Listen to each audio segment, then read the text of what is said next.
Hello, I am Terence Tender Tibblestick. And I am Brenda Bogg, and right now the words of the Roald Dahl stories are under attack. Nobody believes in werble gobblers.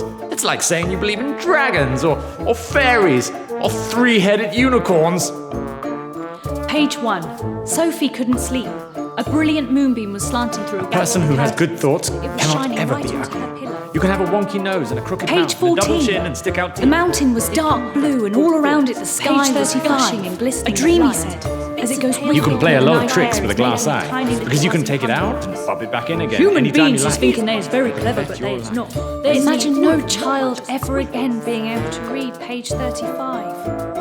A dreamy said. If you care about Roald Dahl stories, come and help us.